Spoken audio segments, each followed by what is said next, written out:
Alright guys, so it's like 7 o'clock in the morning. I just got off of work and some goodies arrived yesterday while I was at work. So let's go ahead and open this up and see what we got. Hey guys, hopefully you can still see what I got going on here.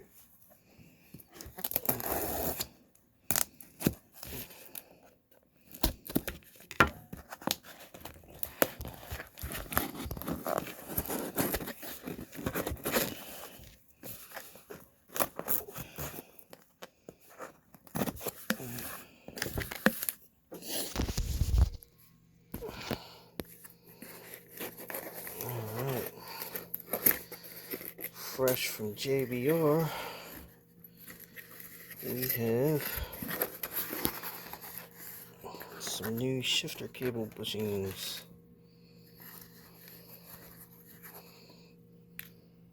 Looking sweet. Get the hardware to put the weight on, so they're counterweighted, so this weight will go on top of the main bushing. Yep, good stuff. We'll do the install on it this weekend. Alright, so we're going to do the shifter bearings today. So I'll keep it short and sweet. So we just got to get this clamp off, take these tubes out, and then we can come over here and just pull the box. The box will just pick up. It's on some pins. I brought a pry tool out with me. That's that blue handle joint right there, and should only take a couple minutes. We'll get this guy out of here. Then what we're going for is, I don't know if you can see it, there's like a green cap. There's that silver arm right here, and there's a green cap, and we're going for that fella. And then there's another one up on the side over here, but we got to get this intake box out first. So because that's pretty much self-explanatory, a couple clamps and some pins, I'm gonna do it. All right, so quick side note, I am unplugging the math, but you don't have to take the mass airflow sensor out. However, it is on a clip right here. See this fella, he spades in to that. So all I did was pull this up enough to get it kind of up high enough to where I could get my pry tool in there, and then I just kind of took this fella and I put him underneath and just popped him up. So what I ended up by doing was taking the air filter out of the can, and then if you look at the bottom of your can, and this one's kind of broke, but you have a clip here that sits back here next to the battery box, and then there's a clip here and a clip here, and I guess they're not broke, they all kind of look the same, but they clip down in there, down in there. Now I'm going to take the rest of this silicone boot off because we got to get right here, and then the other one is right here. Camera, there we go. So take that fella off, take this fella off, then we got to kind of pry them apart, and I'll show you what we're doing there. Right, so just real quick, just to cover this MAF sensor. So now Ford went and they only use a 2-pin MAF, so that's just going to be a signal and a ground coming off of there. So the way your MAF sensor works is it generates its own voltage based off of how much air flows past it. The reason why they didn't go with a 3 or a 4-pin mass airflow sensor is because they use the map, the inlet pressure, to assure that it has airflow going into the motor. So if you have a misfire and you can't find your vacuum leak, that's part of the reason why. The car will still run, the fuel trims will be a little out of whack, but you'll still be able to drive around, and unless you have an access port, you really won't be able to tell that anything's wrong with the engine, because with your access port you can monitor and see your misfire count. So if it kind of sounds like you have a little bit of a rough idle, check your access port, get it to monitor misfire count, and see how many you're throwing. And so here we go. We're going after this fella and this fella. So we're just going to take our pry tool, and I did pull this forward. It's okay if it goes into a gear, because your engine's not on, and you need it to pull forward so you can get out underneath of this fella. and they just come off just like that. Now what we're going to do is take some side cutters, because we have to cut this green rim away. There we go. I got to practice looking through the camera. So we got to cut this green rim away, and then on this one we got to cut the black rim away. And then what we're getting after is we have to get, that's the only way to get this ring out of the ring. And then underneath you'll see there's a green, a ball catcher is what I'm going to call it. It's essentially just a clip that snaps to the ball. We need those. So your new, no matter what brand you get, your new bushings are not going to come with that little green ball catcher. So you got to get that fella out of there. And I'm going to just turn the camera off and go for it, because I don't want the video to be a million miles long. And I have a feeling like that's going to take some time, so I'll let you know if I run into any further issues as I get into it. Okay, so this is kind of a pain in the butt. So what I'm doing is I'm actually using this flathead to get it started, and I'm going after the black plastic on the bottom, because it seems like it's a little softer, and at the end of the day, that's the one I got to get off to get that green stick out of there. So that's what I got going on. The screwdriver's actually working out better than these. So as you can see, I've already kind of got it going almost all the way through. So I'm gonna try to do this one-handed so you can see. But what you got to do is get in behind there. Shoot. Let me see if I can't mount you guys somewhere.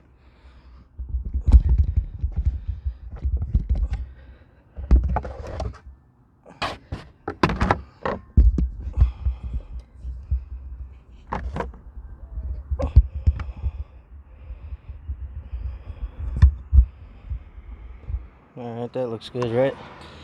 So what you got to do is get down in behind here, and I don't know if you can see it or not, but I'm already kind of through the center.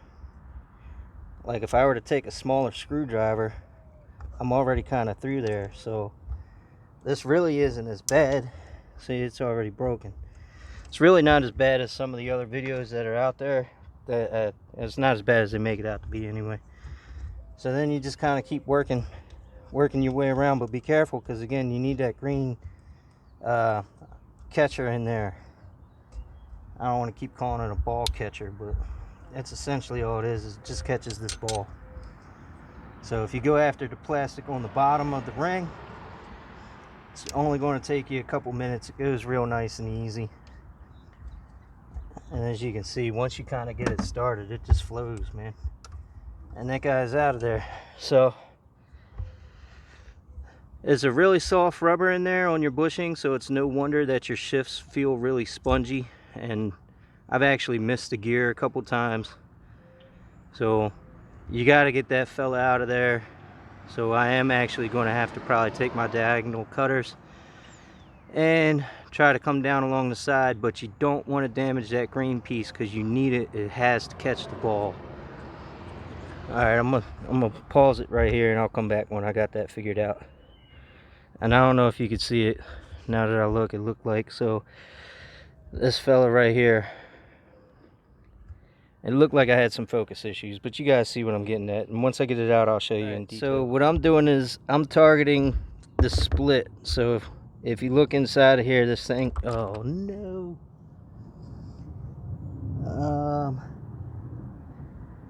yeah, so if you look inside, there's a split where the catch is kind of two pieces. It's almost like it's one piece, but it's got a slit in it, and I'm just targeting the slit to cut it out of the bush. So I found it really easy and went straight through the engine bay to the ground, because I'm not running a belly pan. I'm gonna put that on after I get my downpipe on, but yep, so you can see what I'm getting at. So there's that little slit in the ball trap, and then you just kind of got to go in there. And I just went straight like this at that slit and just snipped it and kind of pulled back. And now I'm going to just nibble my way around the edges here and try not to damage it and try not to fling it. So that's the other thing too. Be careful. You don't want to sling it across the room, because if you can't find it, you're kind of SOL. So I'm going to finish digging it out and come back. So you just kind of have to go for it. So if you can get enough of this top rim chiseled away, then you should be able to get in there with a pick and kind of get in through that center hole right there and just pull this fella out. Be careful.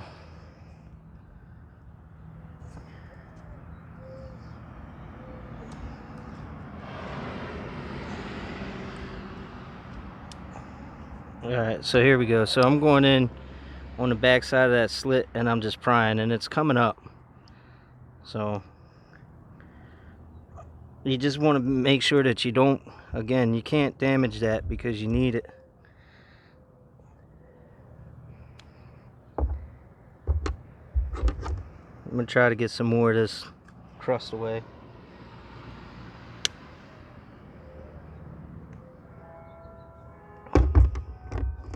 Ideally, you want to come up even.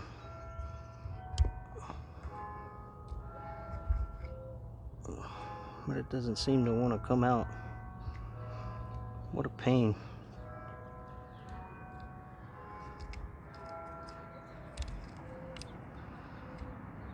You know, my boss at work has a 3D printer. Maybe I'll see if he can 3D print some of these little ball catchers, and then yeah, if you have, maybe I can sell them.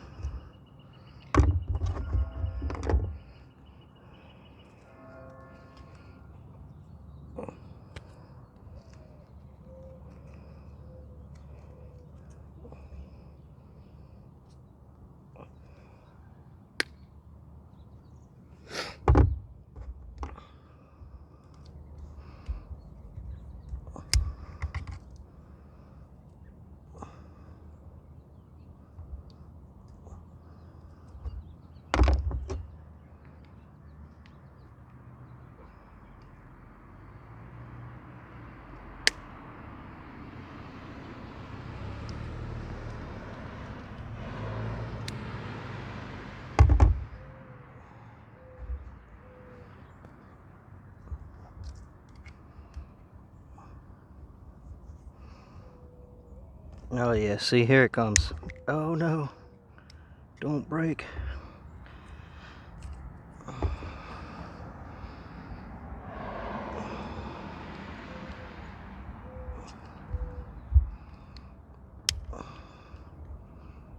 Oh, so close. There she comes. Whoo, man. Alright, so that's what you need right there. That little fella, he is a pain in the butt. And then here we go with our brand new JBR shifter bushings. So what we're going to do with these are, this is the bottom.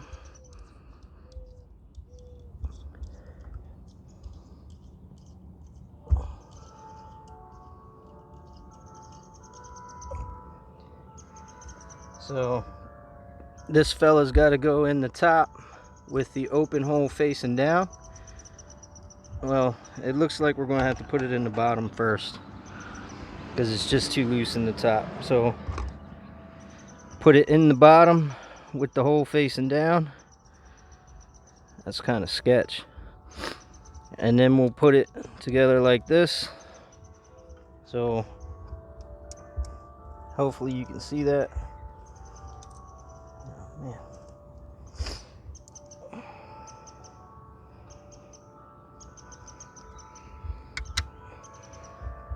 So this is the top, so we're going to lay this in here like this. Man.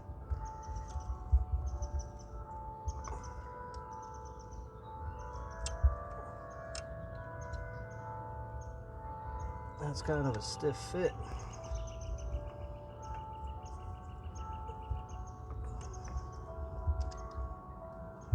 So this thing's got to go in. You have to be going in straight.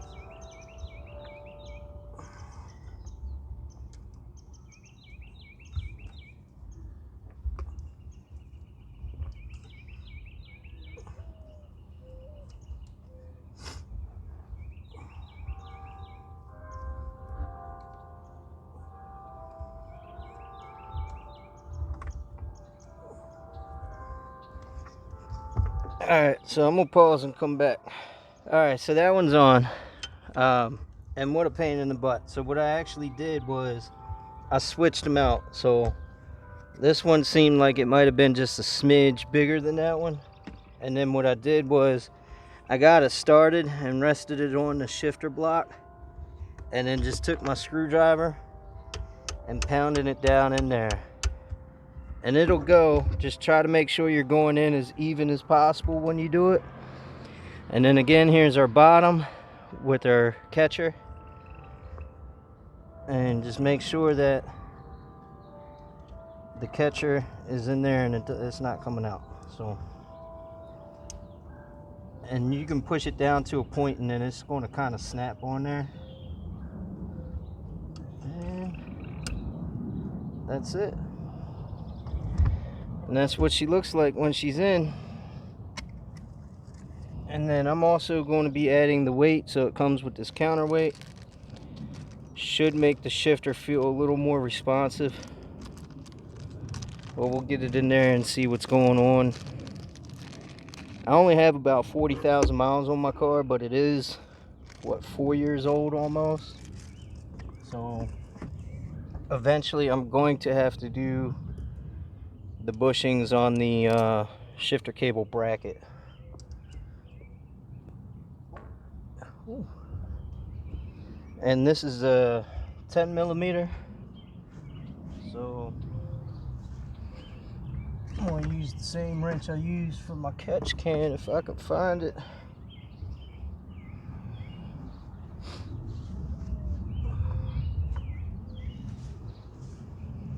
Should have been right up here. There it is.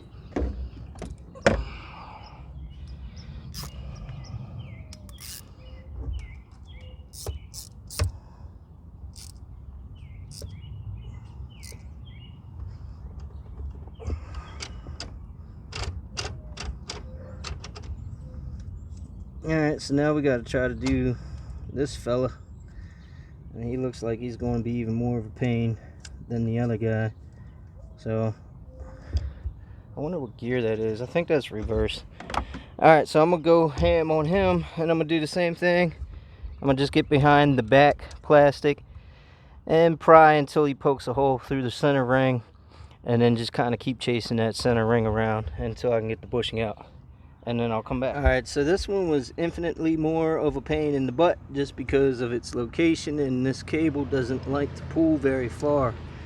I was tempted to see if I couldn't just take this end off because it's got this clip on here. It looks like you can actually just remove this end. But I don't know for sure, and I don't want to tear it up. So maybe some of you guys know if that rod end will actually come off of there. Here I'm going to do the same thing. I'm going to target this gap, and I'm going to just stick my snips in there and just give the first clip. And then that should give me a nice decent edge cut to start working. See, that cracked almost all the way down to the bottom. Then I can kind of pry it out like that, and that came a lot easier than the first one.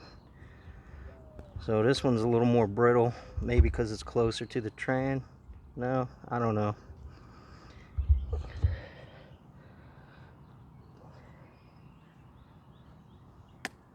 Ah, shit.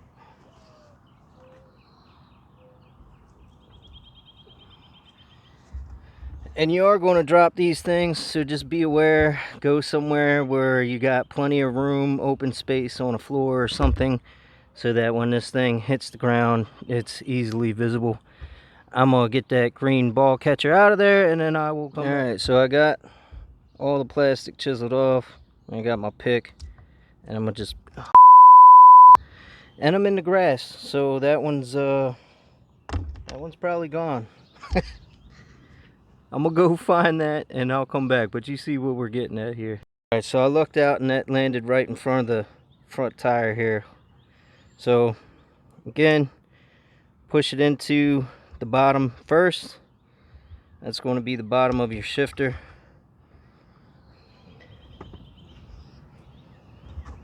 Then you're going to take your top, and you're going to put it through the side here. Please, Lord, help me. I hope this one goes in easier. And the last one did, and it's not going to.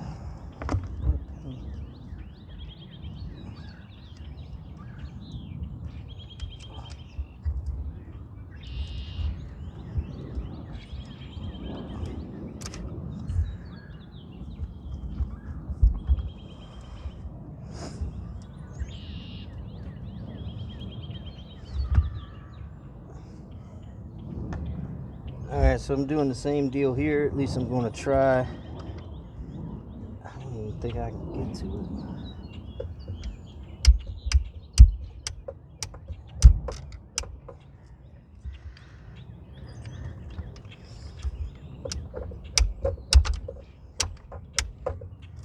it. See, that's not working. So I'm going to go get some channel locks and just squeeze it in, because I don't want to run the risk of breaking this ring.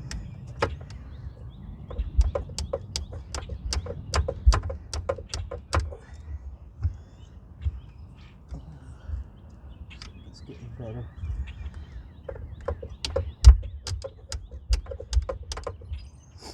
Yeah, it's getting better. It's going. So maybe I'll just keep beating. It's hard because there's absolutely no room to beat here. Ideally, I'd want to take one of my brass punches from work, put the brass punch on there, smack it with a 3-pound hammer, and it'd be done.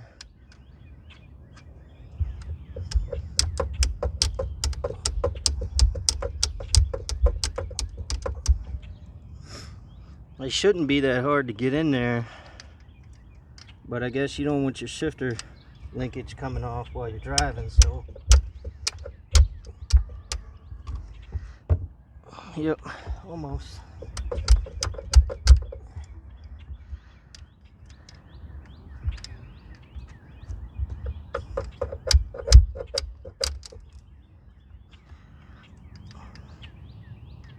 See, it's going.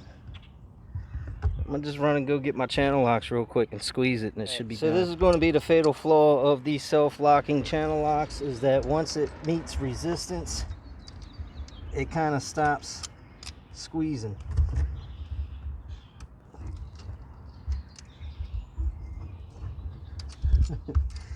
Feels like it went on, but I don't know. So yeah, it's pretty even.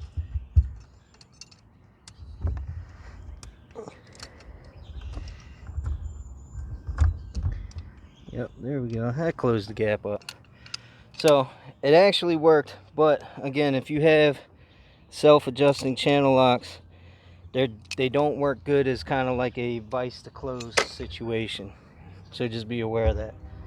But now both of these are in. So what I can do now is take my ball, and again, see, I'm messing up. So this is the bottom right here, and this is supposed to catch on, but I got it in upside down.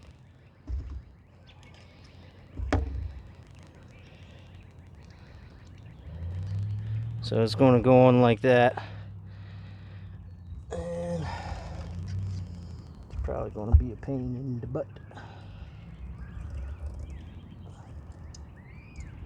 Yep.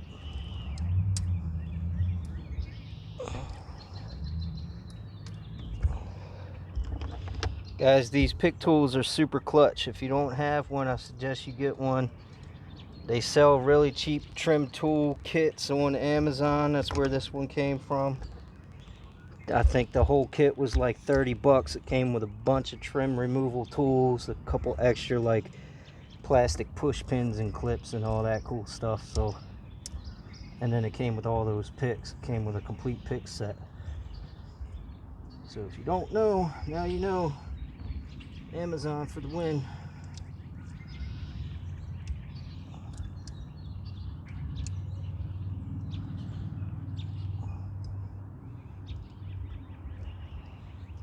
Alright, so new strat. I'm going to just go ahead and stick this screwdriver in there and try to scoot the bushing over to line it up.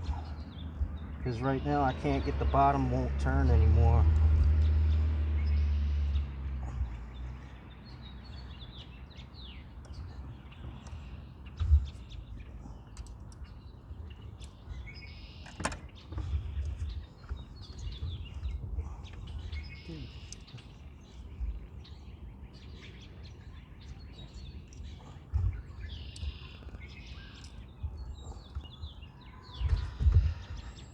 So the reason I haven't cut is because I want you guys to be able to see real deal what you're going to have to go through when you do your shifter cable bushing or any other mod on your car for that matter.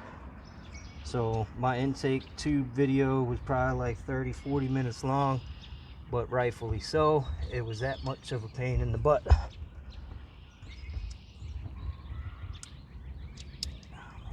Alright. So the only way I'm gonna get that to go is to leave that laying down. But I have to get this fella to stick in somehow. So it's gotta be perfect.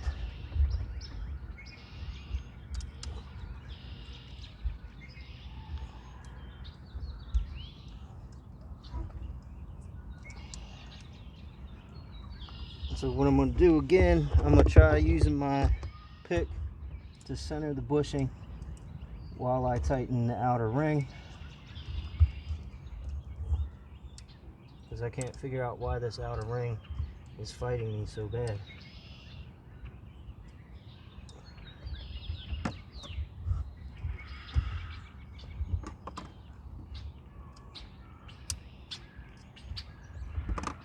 So tighten it until it gets kind of hard to turn. That means you're pinched down on that green cap, and then just grab it with your pick and slide it over. Then you can finish tightening it down because it's starting to screw in a little better now.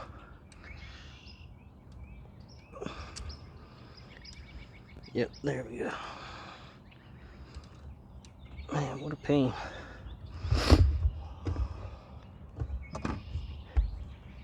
So as you guys can see, there aren't any really small jobs when it comes to working on cars. Even the tiniest, the simplest job that you would think would be the easiest thing in the world can kick your butt. So just be aware of what you're getting into when you start wrenching on your own car.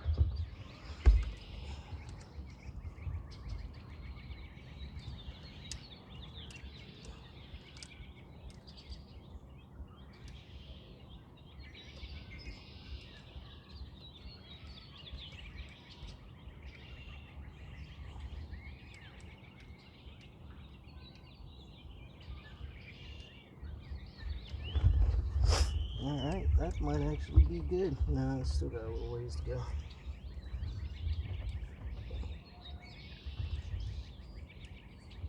There we go. Now she's finally letting me give her the tight.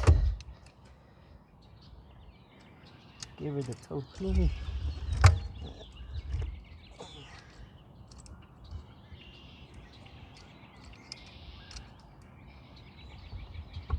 Now you want it nice and tight, but you don't really have to kill it. I would like to try to keep the stock finish to it. And there it is, it's on there. So now that you guys can kind of see the shift, I'm gonna go ahead and shift it around a little bit so you can get an idea of what it's going to look like when it's being shifted. And then I'll do a kind of feel comparison.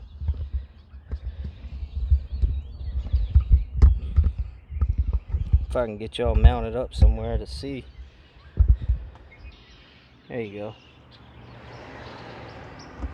This is to my Symposer. I deleted it. I still got I'm gonna bring a real big heat shrink home from work.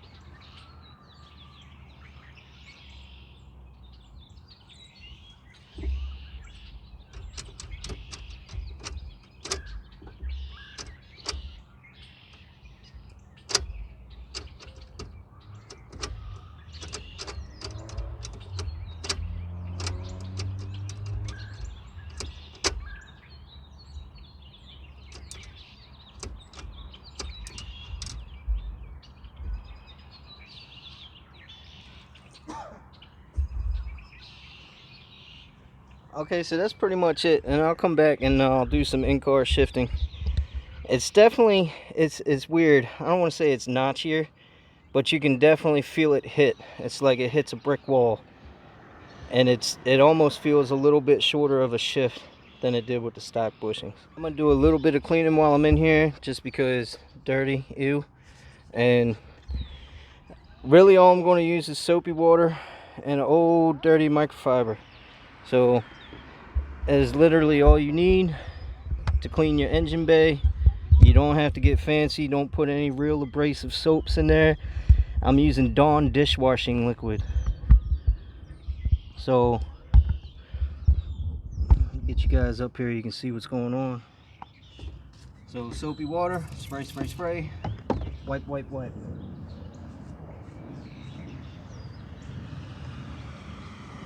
And if you want to get into the cracks and crevices really, really good, you could use a little brush, even a toothbrush.